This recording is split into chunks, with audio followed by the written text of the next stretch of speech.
All right, let's jump right in. Have you ever really stopped to think about what's actually driving your actions? I mean, not just what you do, but the deep down why behind it. Today, we're going to dig into this really powerful idea, how that quiet little source behind all our choices can actually become the very core of who we are. Let's see how it works. You know how sometimes you read something and it just stops you in your tracks? It forces you to just put everything down and think. For the author of our source material, this was one of those sentences. It's not a line that's just looking for a quick nod. It's basically demanding that you stop and take a hard look at, well, everything. And that feeling, it's pretty powerful, right? The author talks about it feeling like you're suddenly sitting with this old truth that's been rattling around inside you forever, but you could never quite find the words for it. It's that classic aha moment where a feeling you've had for years finally gets a voice. Now, for the author, this wasn't some brand new idea. The word intentionality was like his go-to guide for everything: leadership, design, just life in general. He kind of thought it was a principle he'd built himself, put together piece by piece from his own experiences. But then, here's the twist. He came to realize that intentionality isn't really something we invent, it's something we uncover. This isn't some new productivity hack you see trending online. Nope, it's an instinct, and it has roots in a philosophy that is way, way older and deeper than any one person. So what is it really? What are we talking about here? Well, it's not about being more efficient or ticking off more to-do list items. It's a spiritual instinct. There's this ancient Indian philosophy, Advaita, that asks us to look past the action and get to the quiet source behind it, to find what it calls the self beneath the self. It's all about the consciousness that our actions spring from. And this gets us right to the heart of that quote from the beginning. It sets up this huge contrast, this battle between two totally different goals: the common chase for external perfection versus the quiet internal search for purity. And I think this comparison is so interesting. Look at perfection. Let's be honest, it's a trap, isn't it? It's sterile, it's impossible to reach, and it's usually driven by ego and a fear of messing up. But purity of intention, that's something else entirely. That's honest, it's private, it's just for you.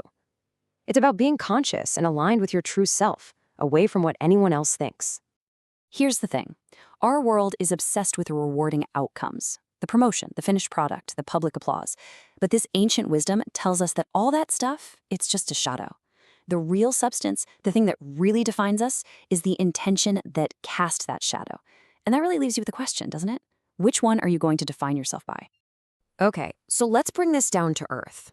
How do we actually use this? Because intentionality isn't just some lofty idea to think about. It's a practical tool for navigation.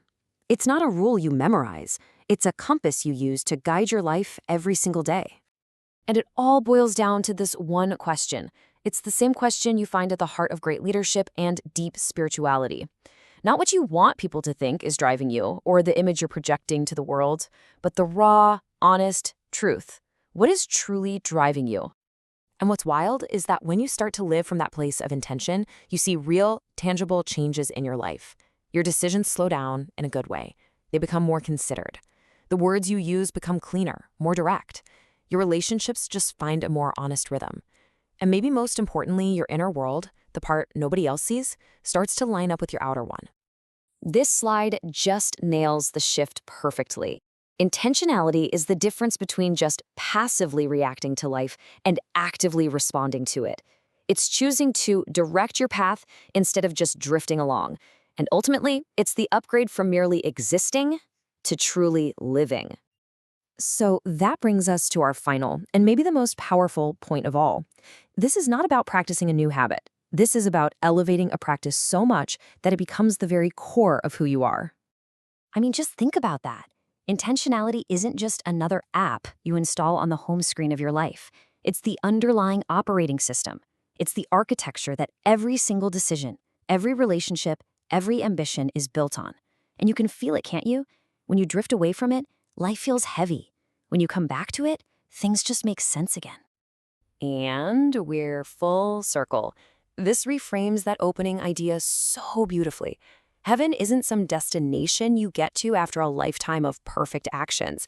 It's a state of being you inhabit right here, right now, when you align your life with pure, conscious intention. It is something you become. So, I'll leave you with this question to chew on. When you really look at your own life, do you see a series of random events that just happen to you? Or do you see a deliberate creation shaped by the power of your own intentions? It's a big question. And the choice, as always, is all yours.